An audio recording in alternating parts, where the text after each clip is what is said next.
Hello అండి, అందరికీ welcome to my channel. ఇవాళ ఫ్రైడ్ రైస్ ఎలా చూసుకుందాం. ఒక ప్యాన్లో ఆయిల్ పోసి 2 స్పూన్ల ఆయిల్ పోయండి. 2 ఎగ్స్ ఒక గ్లాస్లో పగలగొట్టుకొని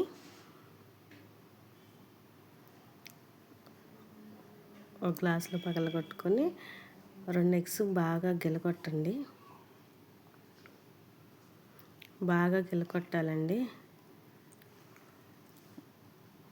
ఇలా తిక్కగా అయిపోవాలి. క్యారెట్, పచ్చిమిర్చి, కరివేపాకు ఇలా ముక్కలు కోసేసుకొని పెట్టుకోవాలి. నూనెలో ఆయిల్ వేడైన తర్వాత చూసుకొని ఈ ఎగ్ మిశ్రమాన్ని అందులో పోసుకోవాలండి. మొత్తం ఇలా పోసుకున్నాక ఎగ్ బాగా బాయిల్ అయ్యి పెద్ద పెద్ద ముక్కలుగా అవుతుంది. కొంచెం బాయిల్ అయితే తినడానికి చాలా రుచిగా అనిపిస్తుంది.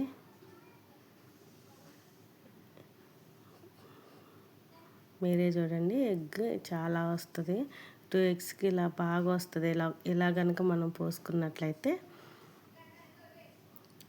ఇలా ఉడికిన దాన్ని కొంచెం పెద్ద పెద్ద ముక్కలుగా కట్ చేసుకోవాలి.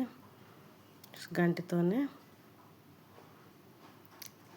దాంట్లోనే మళ్ళీ క్యారెట్, పచ్చిమిర్చి వేసేసుకోవాలి.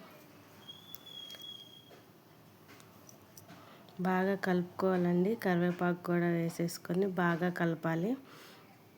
క్యారెట్ ముక్కలన్నీ మగ్గే వరకు, మొత్తం ఫ్రై అయ్యే వరకు బాగా ఫ్రై చేసుకోవాలండి.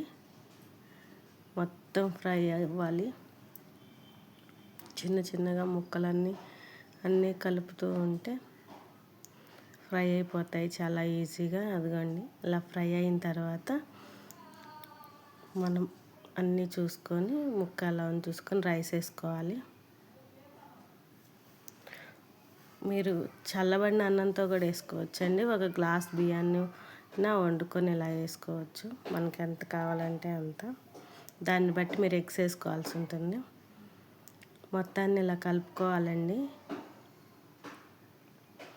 రైస్ అంతా బాగా కలిసిపోయిన తర్వాత కొంచెం సేపు హై ఫ్లేమ్లోనే వండండి. ఫ్రైడ్ రైస్ కదా, హై ఫ్లేమ్లో అయితే బాగా వేడివేడిగా ఉంటుంది. అసలు తగ్గించాల్సిన అవసరం ఏమి ఉండదు. మొత్తం శుభ్రంగా కలిపేసుకున్నాక మళ్ళీ ఇందులోకి ఉప్పు, రుచికి సరిపడినంత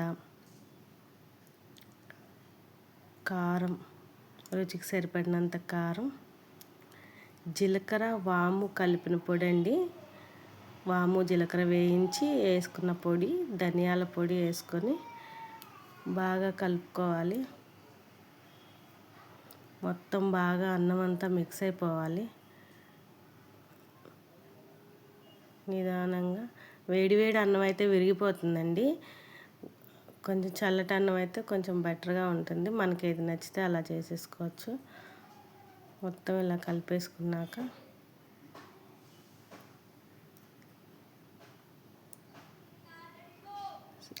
శుభ్రం కలిపేసుకున్నామండి. మొత్తం వేడివేడిగా కలిపేసుకోవచ్చు. మనకు తినడానికి ఎంతో రుచిగా, సింపుల్గా ఉండేది. చాలా క్విక్గా అయిపోతుందండి. 5 మినిట్స్ కూడా పట్టదు. అంతే, సర్వ్ చేసుకొని తినేసేయడం ఈజీ.